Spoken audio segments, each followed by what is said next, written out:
Ayons confiance dans le Seigneur. Arrêtons de le remettre en question, de remettre en question sa justice, sa bonté, son équité. Arrêtons de remettre en question son équité. Arrêtons de remettre en question sa bonté. Arrêtons de regarder les autres et de taxer Dieu d'injuste. Jésus nous dit que dans son royaume, le roi est bon. Le roi est juste. Il ne maltraite personne. Mais personne ne peut exiger d'avoir exactement le même traitement que quelqu'un d'autre. Nous n'avons pas le droit de faire ça.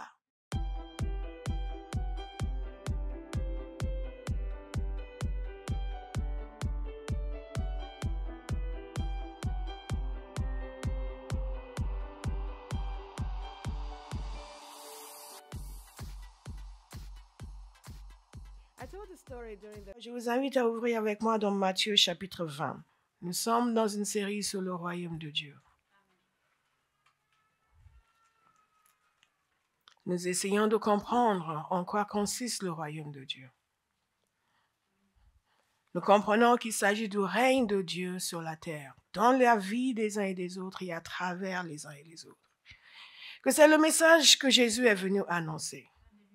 Il a dit clairement que c'est pour cela qu'il a été envoyé. Je vous ai retracé le concept du royaume de Dieu et du règne de Dieu à partir de l'Ancien Testament, le Nouveau Testament, la venue de Jésus. Pourquoi c'est important? Et Jésus a raconté beaucoup de paraboles que l'on appelle les paraboles du royaume. Ces paraboles étant et avaient comme objectif de faire comprendre à ceux qui avaient des oreilles pour entendre et mystifier ceux qui n'avaient pas des oreilles pour entendre les réalités du royaume de Dieu. La croissance du royaume, la nature du royaume, les principes du royaume, le style de vie du royaume. Parce que lorsque nous naissons de nouveau et nous entrons dans le royaume de Dieu, nous n'avons pas le style de vie du royaume. Nous avons le style de vie de la vie que nous avions connu avant, de notre société, de notre culture. Une mentalité différente, une façon de concevoir l'existence qui est totalement différente de ce que Dieu, lui, a sur son cœur. Donc, il est essentiel pour nous de comprendre que dès que nous naissons de nouveau, le travail vient de commencer. Le travail de renouvellement de l'intelligence. Une modification fondamentale de notre système de fonctionnement. Une transformation profonde de notre manière de penser, de nos valeurs. Tout ce qui nous a été inculqué, à moins d'avoir été élevé dans un environnement du règne de Dieu. La plupart des gens, même chrétiens, n'ont pas la mentalité du royaume de Dieu. Donc Jésus a raconté toutes ces paraboles pour communiquer la réalité du royaume. À quoi ressemble un peuple qui vit sous le règne de Dieu? Comment est Dieu lui-même? Comment est-ce qu'il voit certaines choses? Ce que nous retrouvons théologiquement dans Romains, dans Éphésiens, dans Colossiens, dans Hébreux, Jésus nous le présente en forme d'histoire. Et nous pouvons prendre ces paraboles à la légère et penser que ce sont juste des histoires. Mais ces paraboles recèlent des vérités profondes qui nous amènent à réfléchir. Et je vous invite à la réflexion. Pendant tout ce temps, les messages sont ça, maintenant on parle des histoires. Non, non, non. Des vérités profondes. Disons-le ensemble, vérité profonde, vérité profonde.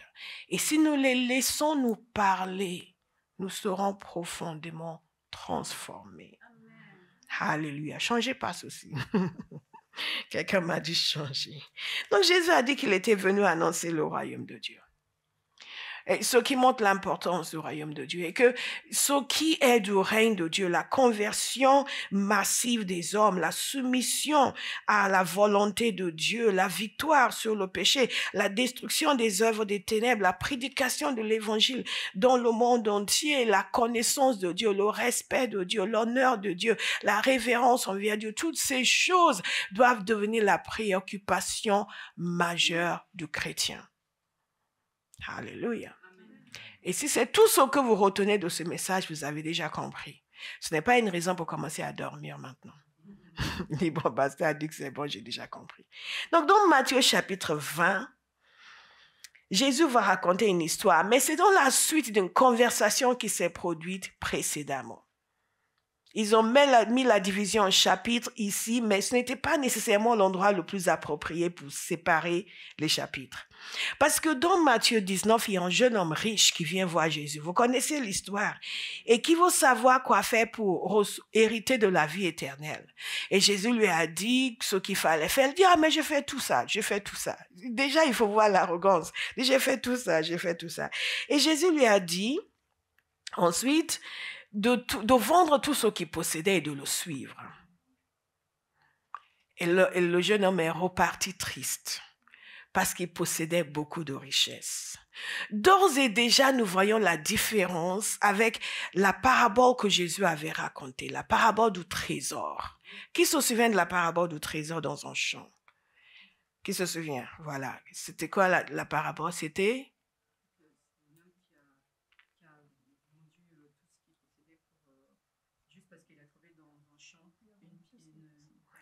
en trésor.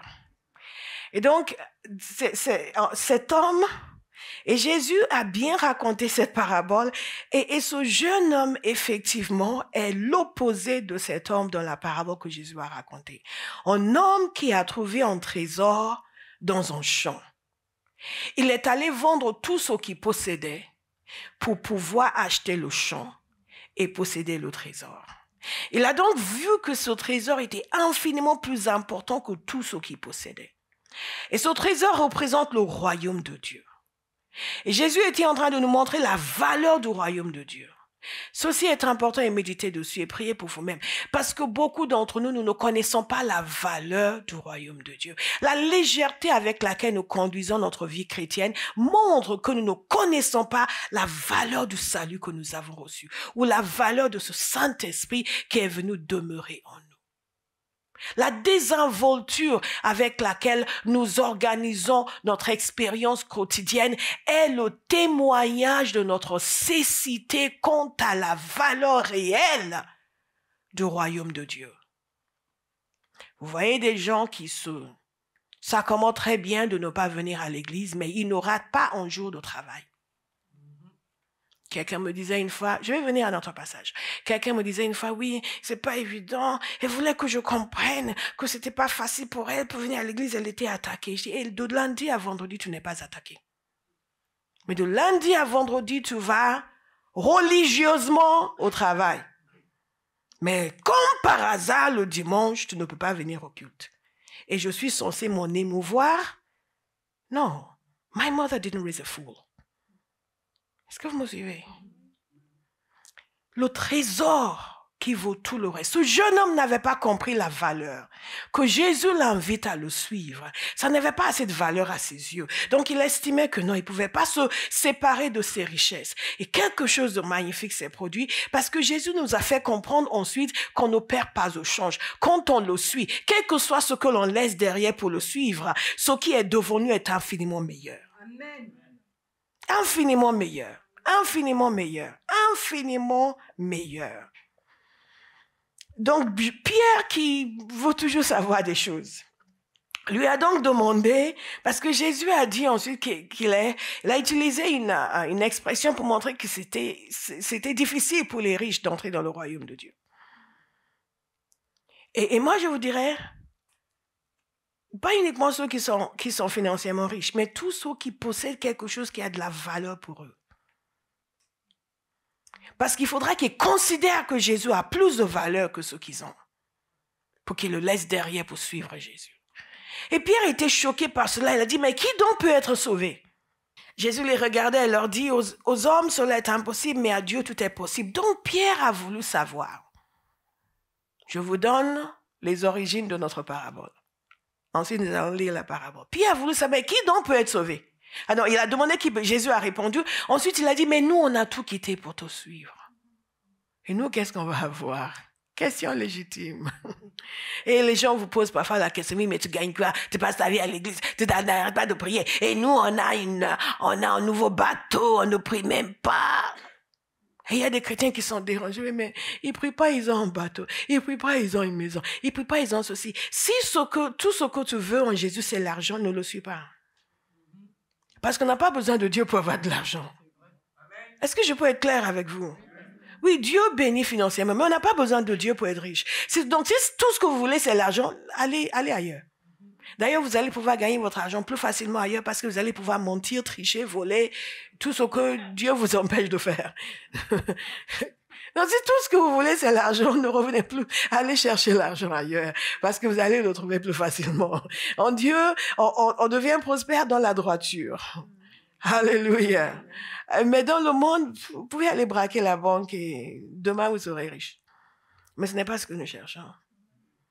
Nous cherchons le royaume de Dieu et sa justice.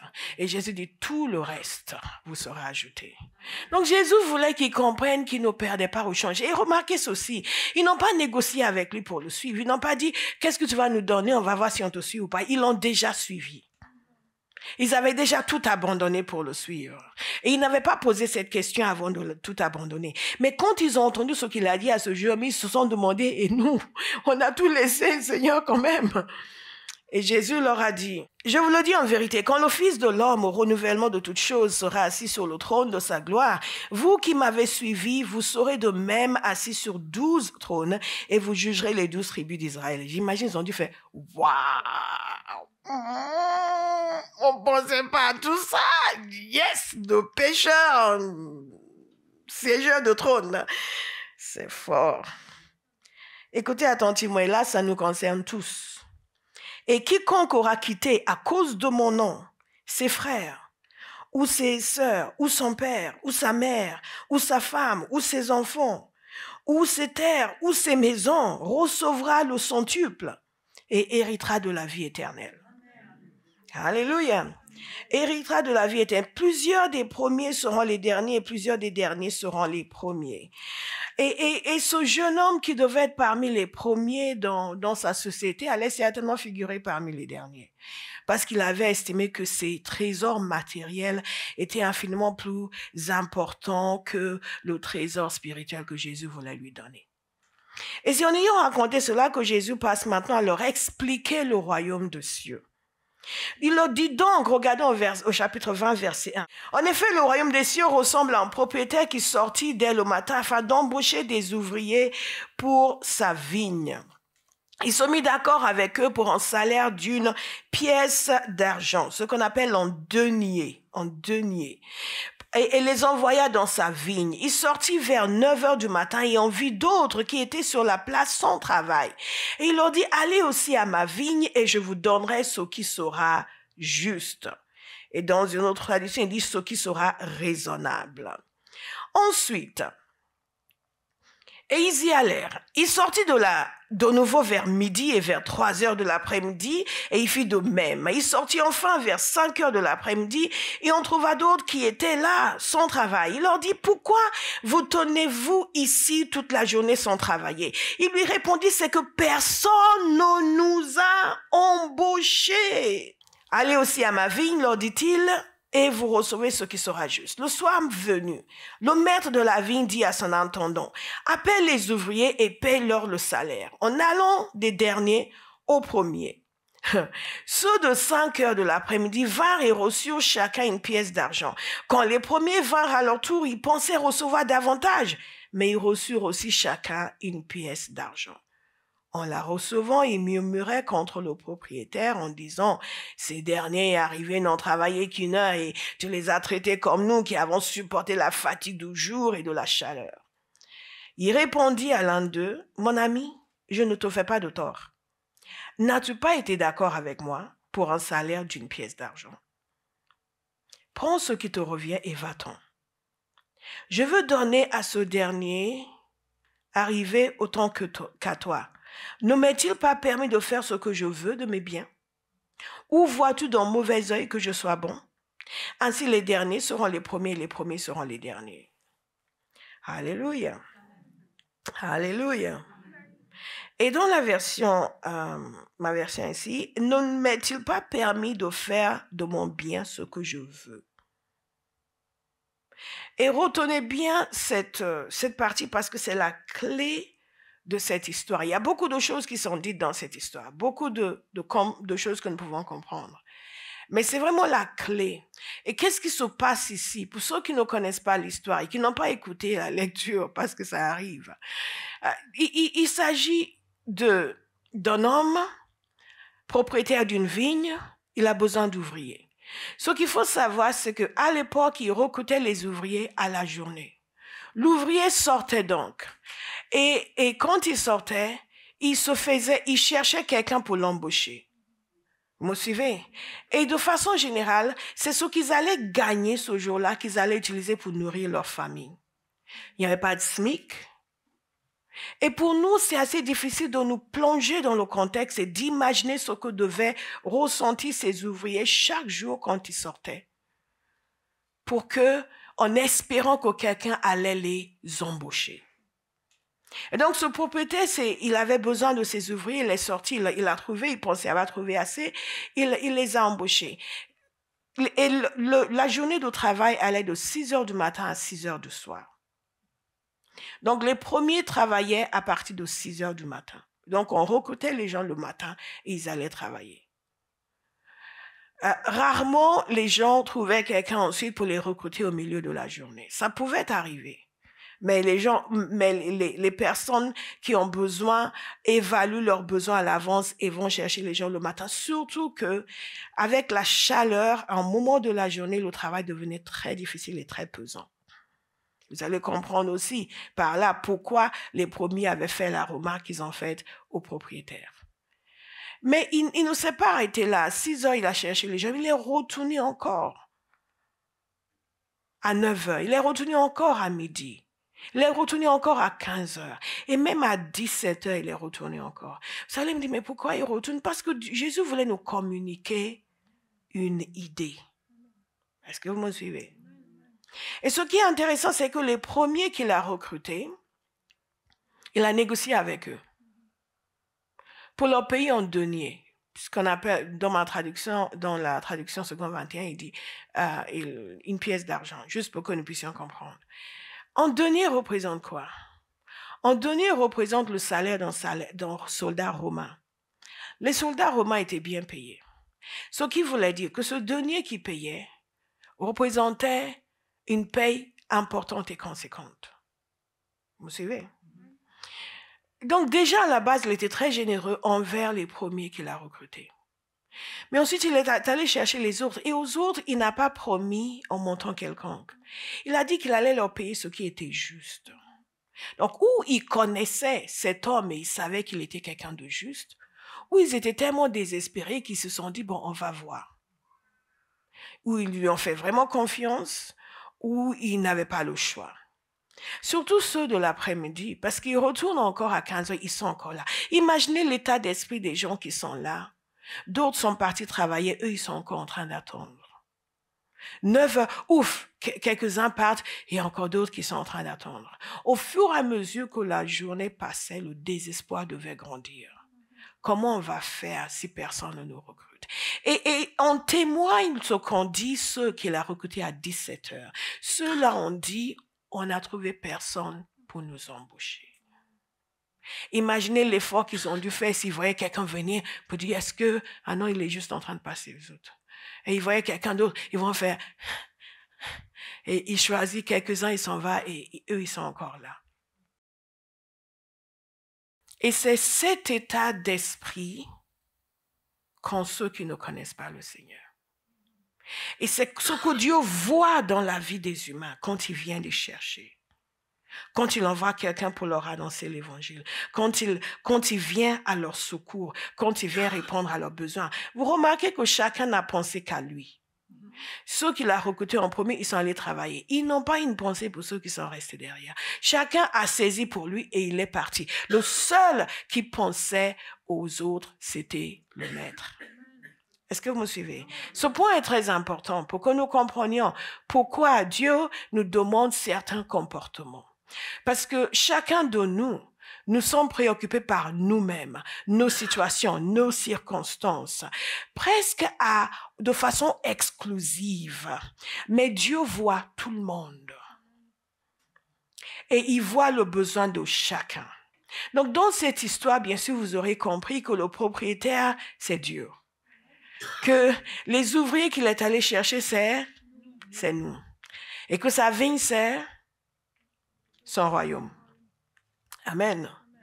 Et qu'est-ce qui se passe? Après, ils finissent leur travail. Manifestement, tout le monde a bien travaillé. Donc, ce qui veut dire que ceux qui sont venus en dernier, ils ne pouvaient pas être accusés de paresse. Ils ont fait leur part. Parce que rien dans ce passage n'indique qu'on manque de bonne volonté. Et ça, c'est très important. Parce que beaucoup de gens manquent de bonne volonté. Mais ceux-là, c'était juste qu'ils n'ont pas eu l'opportunité. Devant Dieu, il y a une différence entre le manque d'opportunité et le manque de volonté. Notez-le bien, s'il vous plaît. Parce que ceci explique certaines difficultés dans la vie des chrétiens. Ils ne comprennent pas que Dieu évalue l'opportunité qu'il leur est donnée. Et ils regardent la volonté qui est dans leur cœur. Ces ouvriers, même les derniers, avaient tous la bonne volonté. Certains manquaient juste d'opportunité. Et dès qu'ils ont eu l'opportunité, ils ont agi. Beaucoup de chrétiens manquent de bonne volonté. Ils ont beaucoup d'opportunités. Mais manquent de bonne volonté et par conséquent passent à côté systématiquement de ce que Dieu a prévu pour ceux qui lui obéissent. Et se demandent pourquoi je n'ai pas ça dans ma vie, pourquoi ceci et pourquoi cela. Là, je vais un peu plus loin que là où je devais être, mais quelqu'un a besoin d'entendre ça. Pourquoi ceci? Mais le pourquoi, la raison est dans le refus d'une opportunité que Dieu avait donnée. Une des grandes leçons que j'ai apprises dans le ministère, c'est ne jamais me laisser entraîner exclusivement par la détresse d'un individu, mais de laisser le Saint-Esprit me montrer l'opportunité qu'il a rejetée, qu'il a conduite dans cet état. Alléluia. Oh, maintenant c'est le silence.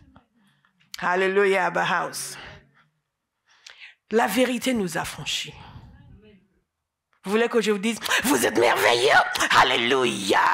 Oh, Dieu ne voit que de bonnes choses merveilleuses et que de bonnes choses vont tomber sur vous, Vous allez faire ah!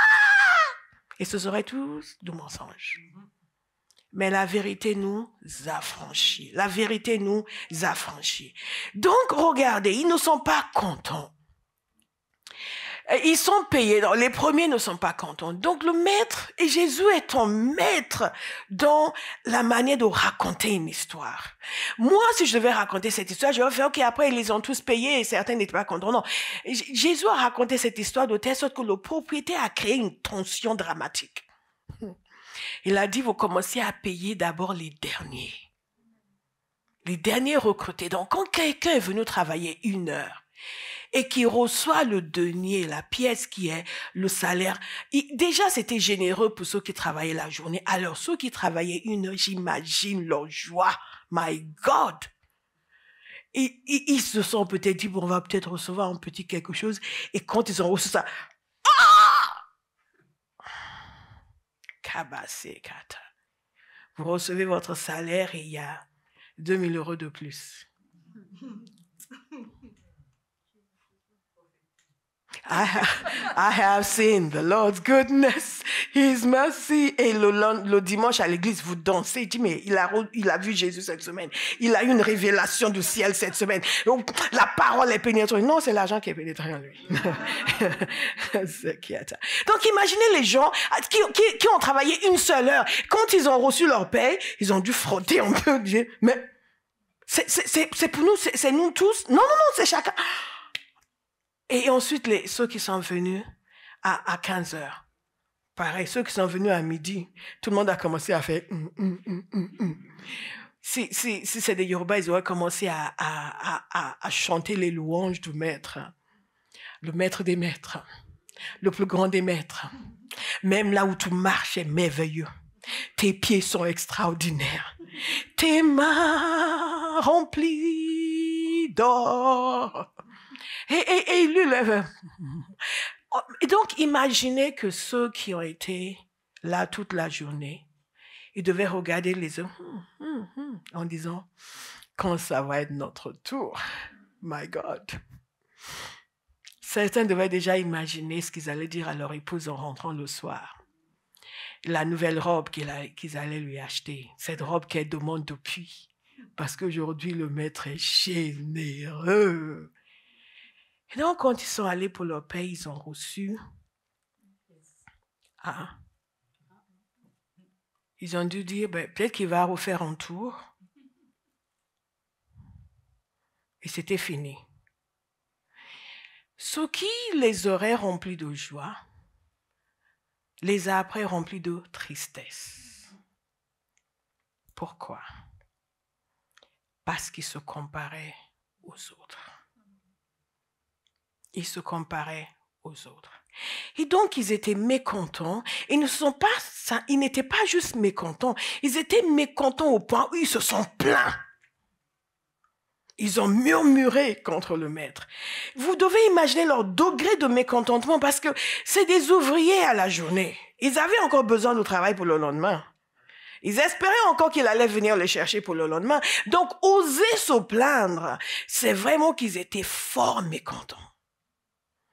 Et cela traduit l'état d'esprit dans lequel nous pouvons souvent nous trouver. Et cette parabole est simplement une parabole de la grâce extraordinaire de Dieu. Que Dieu ne nous donne pas ce que nous méritons.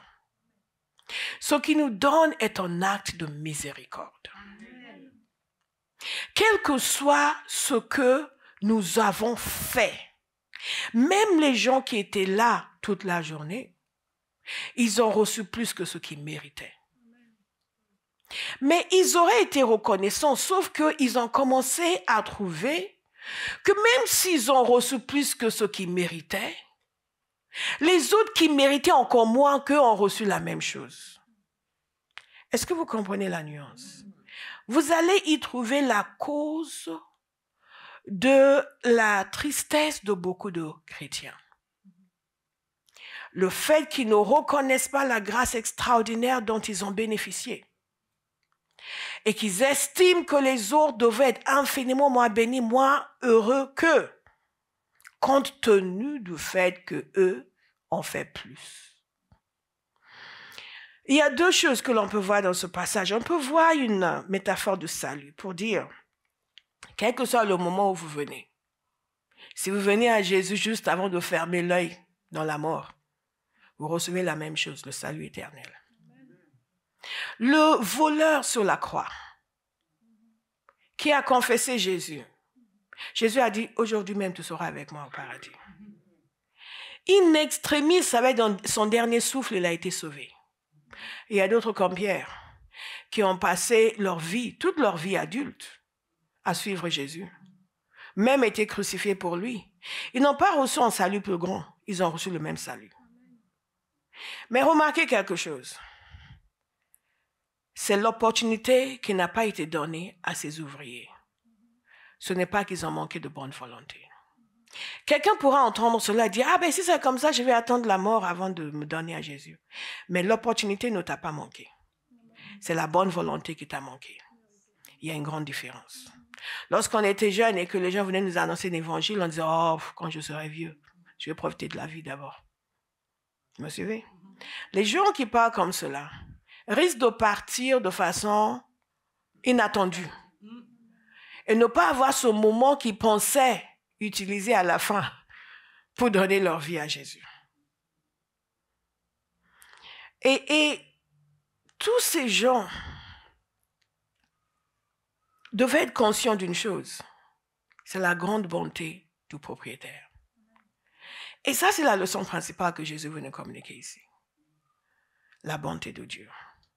la miséricorde de Dieu. Que dans ce royaume, nous avons un roi qui est la personnification de la grâce, de la bienveillance.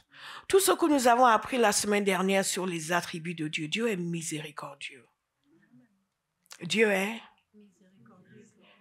miséricordieux, Dieu est bon. Dieu est miséricordieux, Dieu est bon. C'est le message qui sort de cette parabole. Je vous ai dit qu'il y a des vérités profondes. La miséricorde de Dieu, la grâce extraordinaire de Dieu, qui donne à des gens qui ne méritent rien, qui leur donne tout.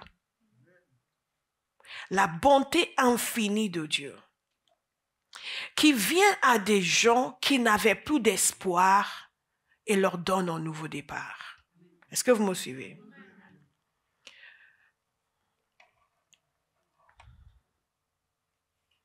Deuxième chose importante, c'est comprendre, j'ai parlé du fait que tous peuvent venir au salut à n'importe quel moment. Qu'à chaque fois que quelqu'un donne sa vie à Jésus, nous recevons tous la même chose, le salut. Que ce soit à la dernière minute, que ce soit avant. Certains ont la joie de pouvoir vivre une vie qui est agréable à Dieu. D'autres, malheureusement, auront le regret d'avoir vécu complètement à côté de la plaque, de n'être venu à Jésus qu'à la dernière minute. Vous me suivez? Mais la deuxième chose très importante, c'est reconnaître que le message que Jésus veut nous faire envoyer ici, c'est le message de la nature de grâce. Que ce royaume est un royaume de grâce. Tous, nous ne méritons rien. Nous sommes là strictement parce qu'un Dieu bon et miséricordieux a eu pitié de nous. Alléluia. Alléluia. C'est ça l'évangile. C'est ça l'évangile. Et que nous ne méritons rien. Les gens qui sont venus à 15 heures, ils ne méritaient rien. Les gens qui sont venus à 9 heures, ils ne méritaient rien. Les gens qui sont venus à 17 heures, ils ne méritaient rien. Le message de la grâce extraordinaire de Dieu. Notez-le s'il vous plaît. La grâce extraordinaire de Dieu. Et il dit, ne m'est-il pas permis de faire ce que je veux de mes biens? L'autonomie de Dieu par rapport à ses sujets. La souveraineté de Dieu. L'année dernière, nous avons étudié le fait que Dieu est souverain. Et si nous comprenons davantage que Dieu est souverain, nous vivrons dans plus de tranquillité. Nos prières même seront différentes. Quand nous comprenons la grâce de Dieu, nous vivons dans le repos parce que nous sommes conscients de tout ce qu'il a fait alors que nous ne méritons rien. Et donc, quel que soit ce que nous attendons, nous l'attendons dans le repos. Nous l'attendons dans l'assurance que celui qui nous a donné son Fils ne nous donnera-t-il pas toute autre chose. La valeur que le salut et le royaume de Dieu ont à vos yeux va déterminer la qualité de votre existence. Si le royaume de Dieu n'a pas de valeur à vos yeux, vous serez constamment manipulé par vos circonstances. Vous avez un problème au travail, vous perdez la paix. Oh, Seigneur, fais quelque chose. Tant que ce n'est pas fait, vous vous autorisez à être malheureux. Je vais vous dire quelque chose. Quelqu'un qui est né de Dieu n'est plus autorisé à être malheureux. La grâce dont nous avons bénéficié est supérieure à toute difficulté que nous pourrons connaître. La vie de Dieu qui est en nous triomphe de toute adversité. Les gens ont dit oui, amen. Après, mais vous ne savez pas ce que je vis. So what? Contemple la croix. Imaginez si Jésus sur terre a pu être joyeux. Celui qui avait laissé de côté sa gloire céleste, qui est devenu moi qu'un esclave, qui est venu sur terre marcher avec des humains, se faire insulter par des humains, côtoyer des humains, est ton Dieu. Et il n'est pas tombé dans la dépression. Parce qu'il y a des individus qui vous entourent et vous dites, « What am I doing here? »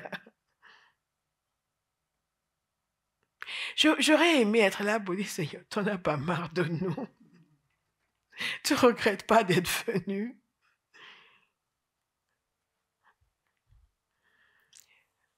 Retenez cette leçon donc. Une compréhension de la grâce de Dieu. Leçon première.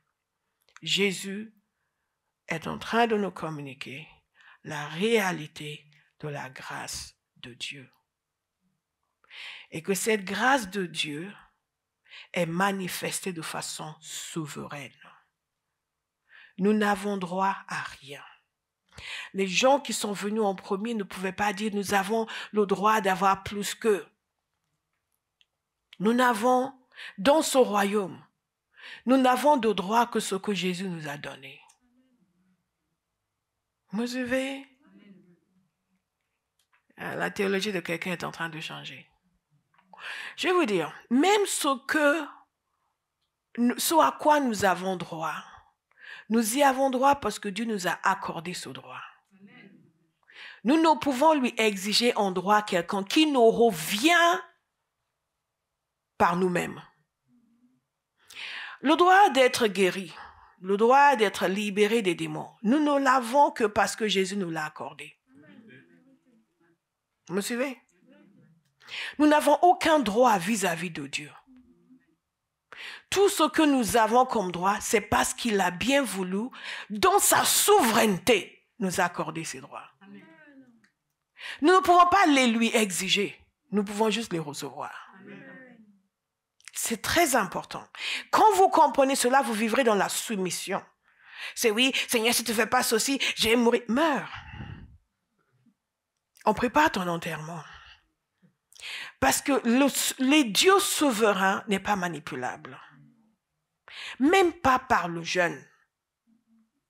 Vous pouvez jeûner jusqu'à mourir. Si Dieu a dit non, c'est non. C'est non.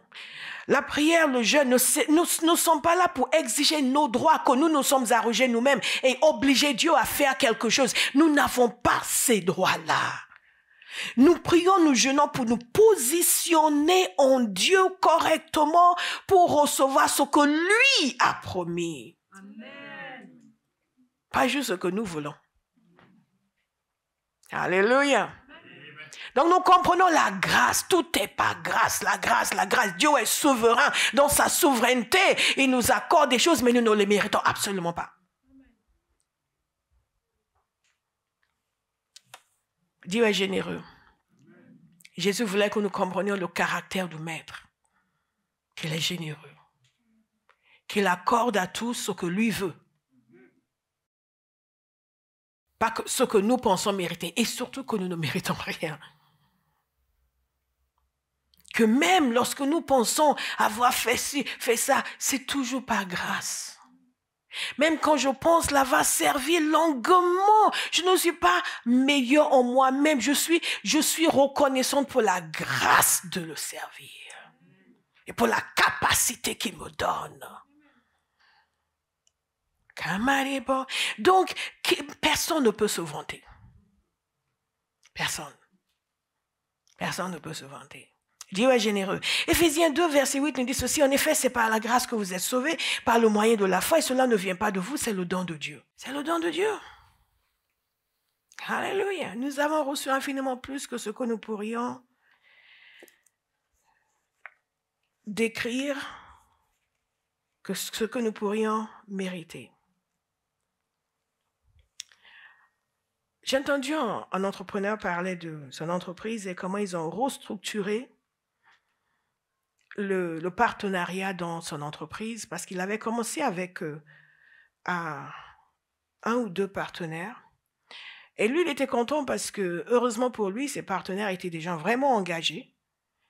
Et le troisième, quand il devait partir faire autre chose, ils ont fait une séparation à l'amiable, il a eu sa part et il s'en est allé. Et ils ont appris donc, par l'exemple d'une autre entreprise où ils étaient trois aussi à commencer et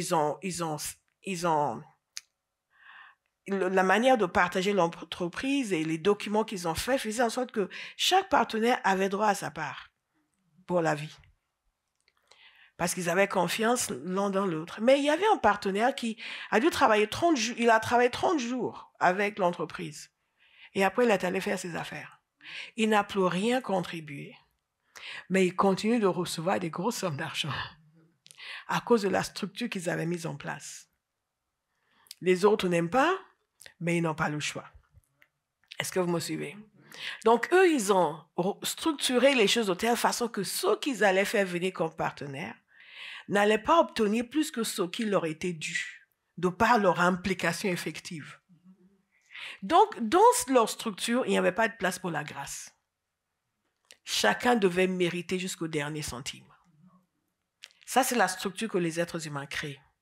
Mais dans la structure du royaume de Dieu, tout est par grâce. Peu importe la quantité de travail que vous pouvez faire, vous êtes toujours une créature de grâce. Est-ce que vous me suivez? C'est pour cela qu'on ne peut pas dans le royaume manquer de bonne volonté pour servir le Seigneur. Si vous manquez de bonne volonté pour servir le Seigneur, allez vous imposer les mains, priez pour vous-même, parce qu'il y a quelque chose qui est fondamentalement mauvais. Il y a un manque de compréhension de la grâce dont nous avons bénéficié. Parce que même celui qui se donne à fond, qui travaille à fond, il ne peut pas dire qu'il a mérité quoi que ce soit. C'est toujours la grâce de Dieu. C'est toujours un honneur, c'est toujours une joie, c'est toujours un privilège.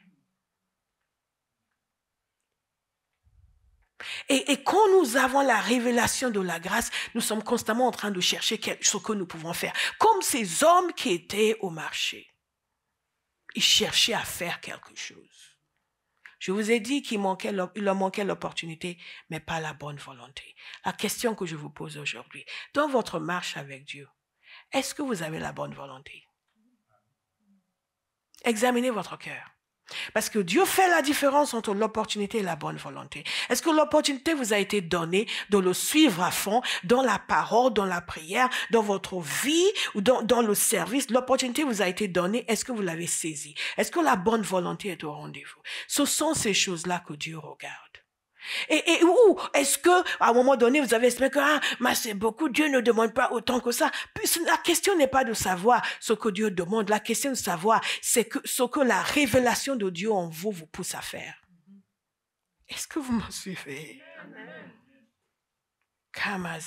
Parce que tout est par grâce, tout est tellement gratuit, tout est tellement débordant, tout est tellement au-delà de ce que nous méritons que l'être humain qui a compris tout ce qu'il veut, c'est qu'est-ce que tu veux, papa? Est-ce que je peux? Donne-moi quelque chose à faire pour toi. Mais nous constatons le contraire. Donc nous savons qu'il y a un déficit théologique. Parce que nous constatons des gens qui, c'est le minimum possible. Que Dieu ne me demande pas grand-chose. Et ils vont dire, je vais prier pour la volonté de Dieu. Et ils ont peur. Dans le temps aux États-Unis, ils ont changé maintenant. Mais ça méritait beaucoup. Quand les gens voulaient montrer qu'ils étaient vraiment consacrés, ils disaient, I'll go to Africa. Ils disaient, what do you mean you go to Africa? Vraiment, je suis consacré. J'irai même en Afrique. Et vous les regardez pour dire, Jesus, merci. Est-ce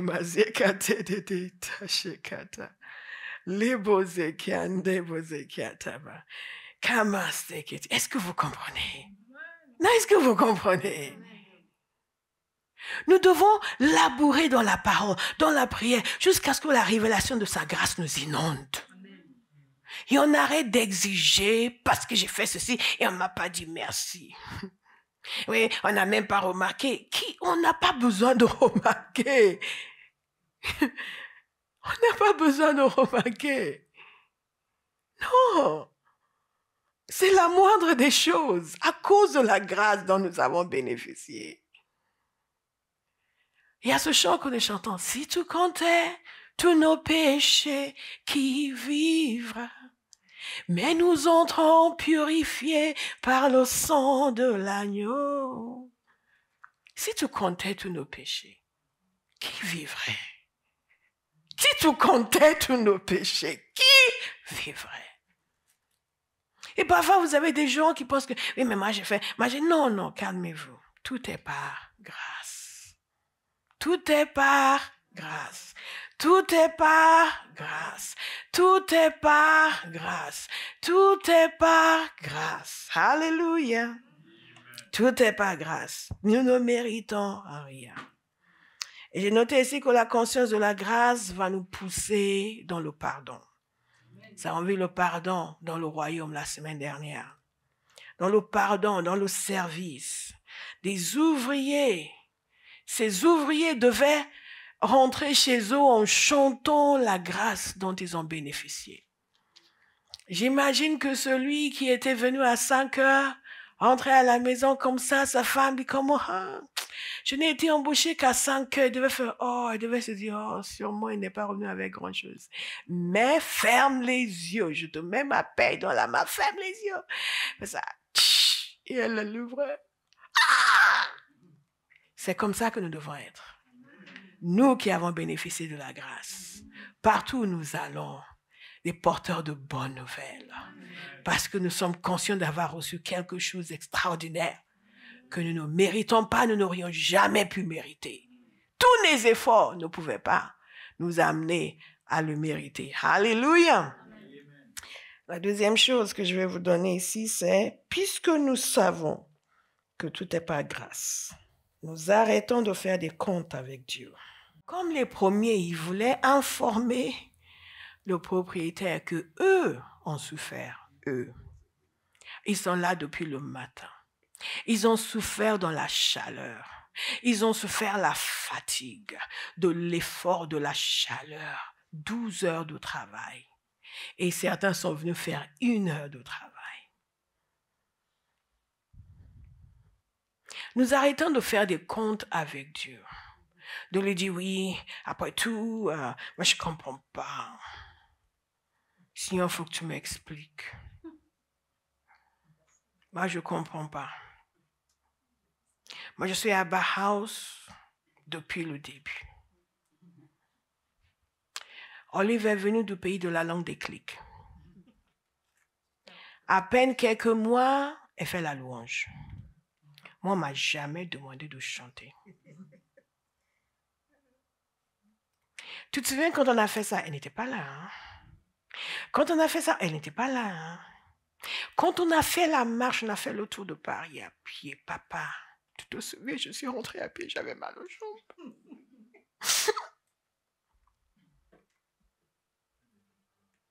Et je commence à lui dire tout ce que j'ai fait.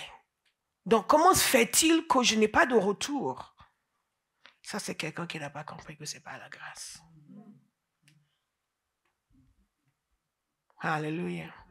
C'est quelqu'un qui demande à Dieu la justice. Mais si Dieu devait vous manifester la justice, devait nous rendre selon nos œuvres. À chaque fois que vous vous plaignez pour dire que quelque chose est injuste, que Dieu est injuste, pourquoi vous n'avez pas ceci dans votre vie, vous êtes en train de lui dire, rends-moi selon mes œuvres. Le problème, c'est que vous regardez ces petites œuvres ici, et lui, il voit toutes vos œuvres.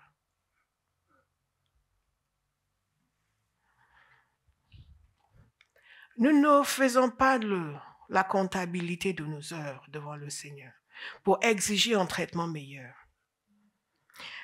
C'est lui dire qu'il est injuste. La troisième chose, c'est ce que j'ai dit précédemment, le péché de la comparaison. Ces gens qui ont été recrutés en premier ont péché en se comparant. Ils étaient heureux d'aller travailler pour un denier. Mais parce qu'ils se sont comparés aux autres, ils ont perdu leur joie. Non seulement ils ont perdu leur joie, ils sont entrés dans les murmures et la rébellion. Combien d'entre nous pouvons voir des occasions dans nos vies où nous n'étions pas nécessairement insatisfaits jusqu'à ce que nous apprenions que le voisin a obtenu telle chose. Et tout d'un coup, nous avons commencé à nous comparer. Dans son livre sur la dépression spirituelle, une des choses que le Dr. Martin Lloyd-Jones a dit, c'est justement que le fait de regarder la vie des autres et de se comparer est une des causes de la dépression spirituelle chez les chrétiens. Nous sommes en train de dire à Dieu, tu es injuste, tu as fait pour eux ce qu'ils ne méritent pas. Et tu n'as pas fait pour moi ce que je mérite. Je mérite mieux que ce que j'ai reçu. Et eux ne méritent rien et tu les as aidés. Il y a déjà à la base sous-estimer la valeur des autres, surestimer notre valeur et sous-estimer la bonté de Dieu. Et cela révèle aussi un cœur jaloux. Quand nous voyons beaucoup de choses qui nous dérangent, évaluez vos pensées cette semaine. Vous allez voir que ce n'est pas uniquement par rapport à vous, c'est souvent par rapport à quelqu'un d'autre. Oui, ma sœur, à mon âge, elle avait déjà ça. Et moi, je te sers. Je suis plus zélée. Pourquoi eux, ils ont et moi, je n'ai pas? Et nous, parce que nous sommes chrétiens, nous disons, oh, tu les as bénis. Bénis-moi aussi. Et parfois, les gens vont même avoir un mauvais comportement parce qu'ils s'estiment lésés. Dans ce royaume, Dieu est souverain. Disons-le ensemble, dans ce royaume, Dieu est souverain. Dans ce royaume, Dieu n'est pas injuste. Dans ce royaume, Dieu nous donne à chacun de nous infiniment plus que ce que nous méritons. Alléluia. Si vous avez cette conscience et tous les jours vous le remerciez pour ce que vous êtes, ce que vous avez reçu, vous n'allez pas entrer dans la discorde vis-à-vis de quelqu'un d'autre. Vous n'allez pas détruire votre relation avec Dieu parce que vous n'êtes pas content du bien qu'il fait aux autres. Le maître dit ici, mais je ne suis pas libre de faire ce que je veux avec mes biens. Dieu est libre de faire ce qu'il veut avec ses biens. Parce que chacun de nous, ce que nous recevons est déjà mieux que ce que nous méritons. Vous allez dire, oui, mais il y a ce frère qui dort toujours pendant le message et Dieu lui a donné une nouvelle maison. Et moi, j'écoute, je confesse la parole depuis, je ne l'ai pas encore. Ce que tu vois, déjà, tu ne mérites pas. Waouh! Waouh! Waouh! Waouh! Oui, mais la sœur, elle est sur le 5e mari. Pourtant, dès que l'onction tombe, c'est toujours elle. Pourquoi tu la bénis comme ça et moi, je prie, mais rien. Oui, c'est justement à cause de ce cœur-là. Est-ce que nous pouvons arrêter le péché de la comparaison? Jésus nous dit ici que nous n'avons pas à juger sa manière d'octroyer ses biens. Ça ne nous regarde pas. Et celui qui continue de regarder comment Dieu fait pour les autres et d'estimer que Dieu fait trop pour eux et pas assez pour lui, est voué à une vie de tristesse, de dépression, d'insatisfaction constante. Il n'y a pas de répit. Parce que dès que l'ennemi sait que vous êtes comme ça, il va vous aider. Il va s'organiser pour que vous entendiez toutes les bonnes choses qui arrivent aux autres. Et il va vous les rappeler. On continue. Vous essayez de prier, de louer le Seigneur. Il va vous dire, oui, Charlotte. Elle avait quitté son mari. Maintenant, elle est en nouveau. Oui, son mari l'avait trompée, oui. Mais maintenant, elle est en nouveau. Toi, tu n'en as même jamais eu.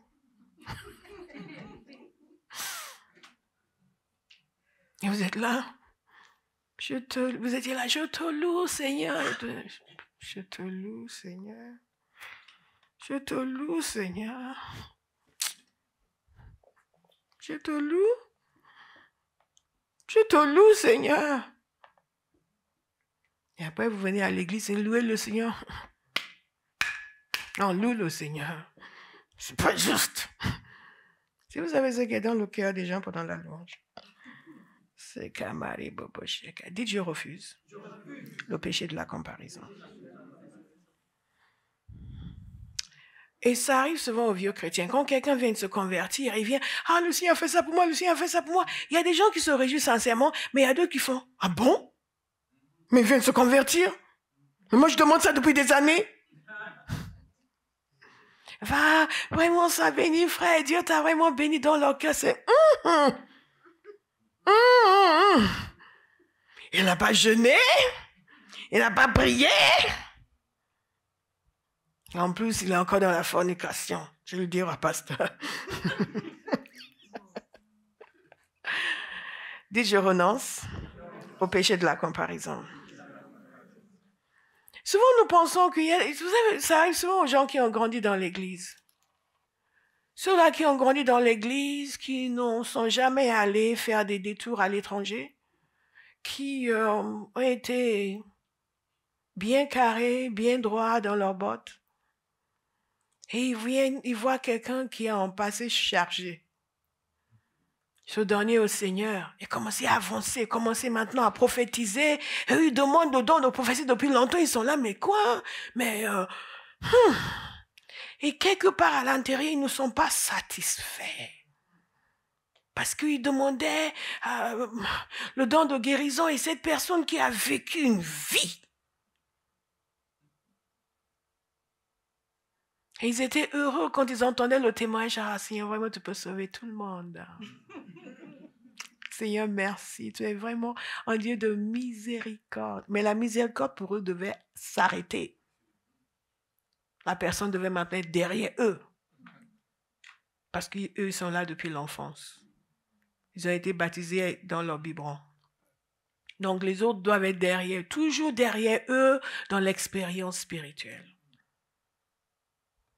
Et dès qu'ils entendent dire, ils voient, commencent à prophétiser. What? Les dons de guérison, comment? Mais nous, on est là, Seigneur. Dites, je renonce au péché de la comparaison. Dieu peut faire ce qu'il veut avec ses biens. Il donne ce qu'il veut à qui il veut. Alléluia. Il donne ce qu'il veut à qui il veut. Ça, c'est la réalité.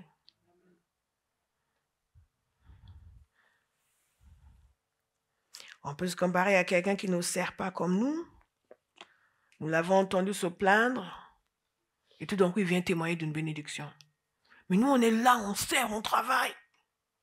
Comment se fait-il que Dieu bénisse cette personne qui n'est même pas constante et fidèle dans le service? Dieu fait ce qu'il veut avec ses biens. Alléluia. Et dans cette époque des réseaux sociaux, il y a des gens qui deviennent dépressifs. Parce qu'ils vont voir les témoignages des chrétiens sur les réseaux sociaux. Ou même des non-chrétiens. Que ce soit vrai ou faux, nous savons qu'il y a beaucoup de fausseté. Nous sommes dans une culture d'apparence. Mais même si c'était vrai, les gens vont passer leur temps sur les réseaux à devenir de plus en plus déprimés au fur et à mesure que les heures passent. Parce qu'ils vont aller de voiture clinquante en épouse clinquante, en enfant clinquant. Tout ce qui brille, ils vont essayer de voir.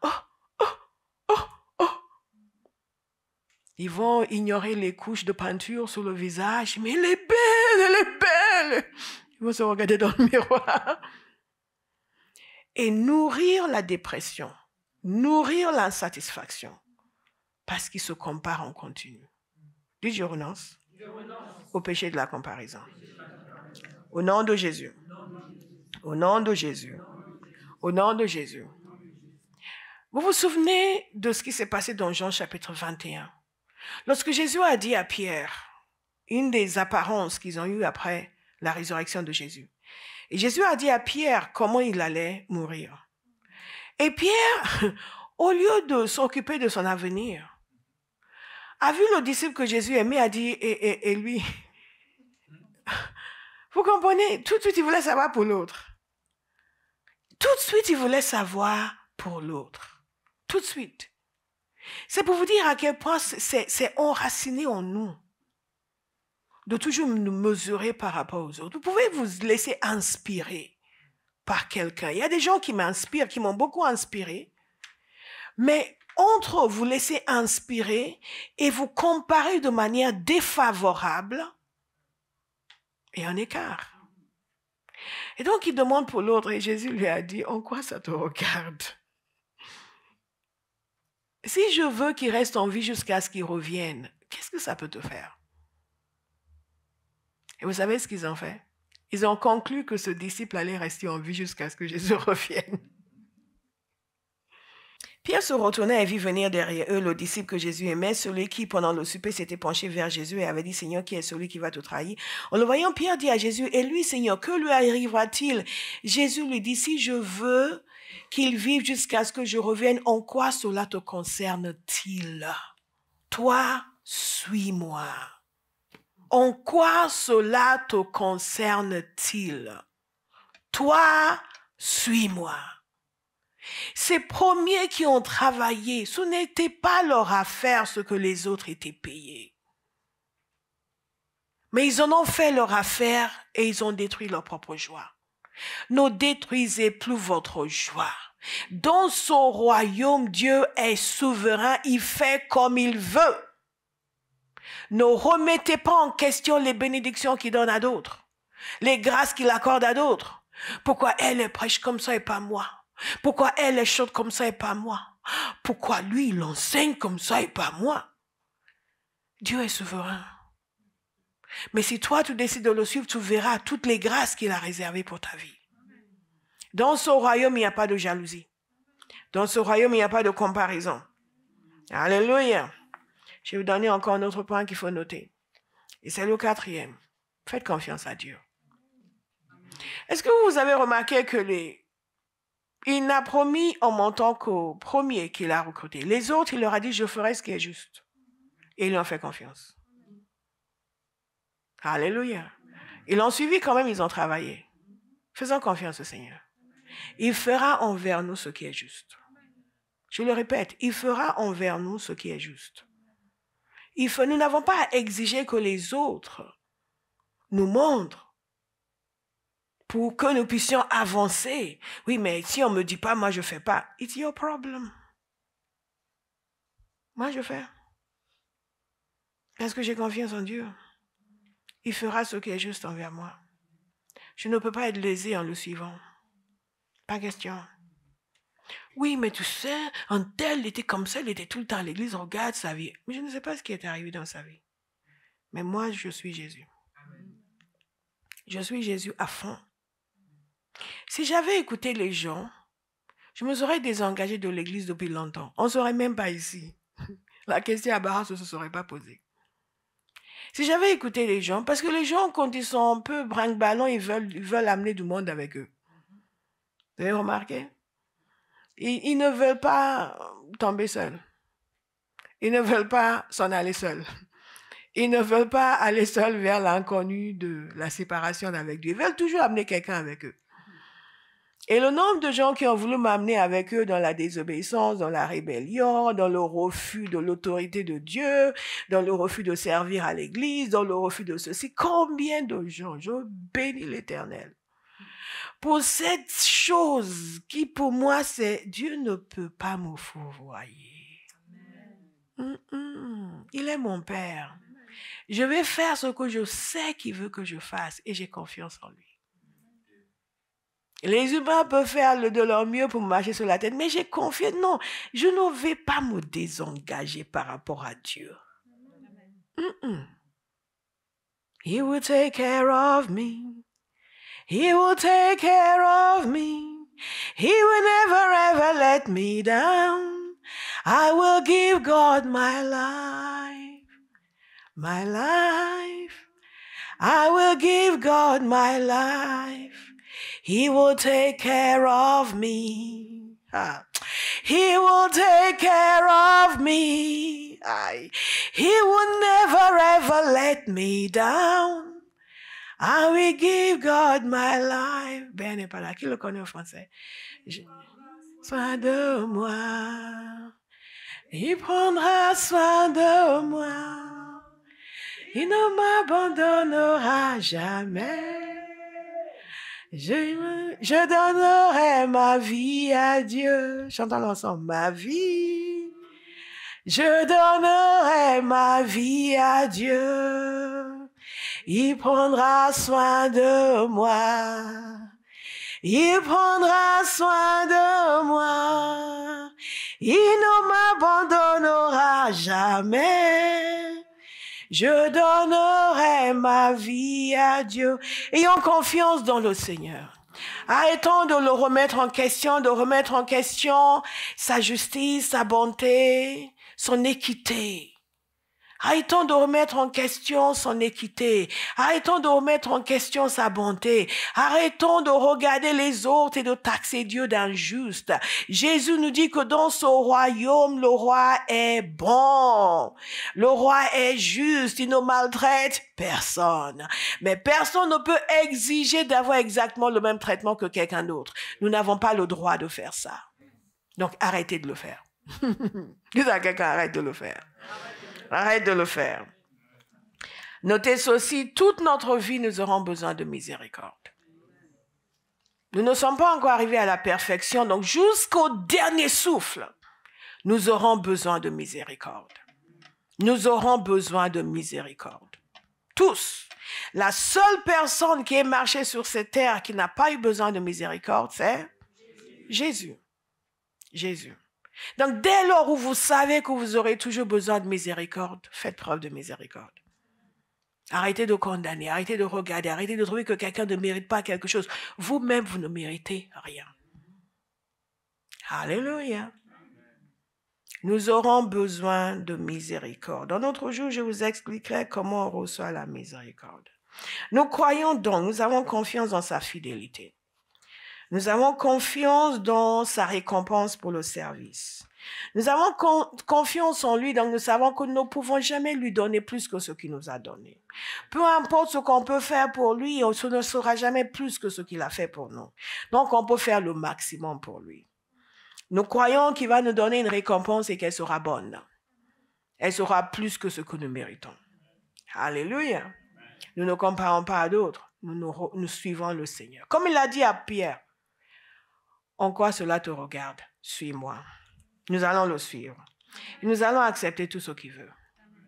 Ces ouvriers ont accepté. Ils ont suivi. Mais ils étaient conscients de leurs besoins. Je prie que vous soyez conscients de votre besoin. Que vous soyez conscients toute votre vie de votre besoin de miséricorde.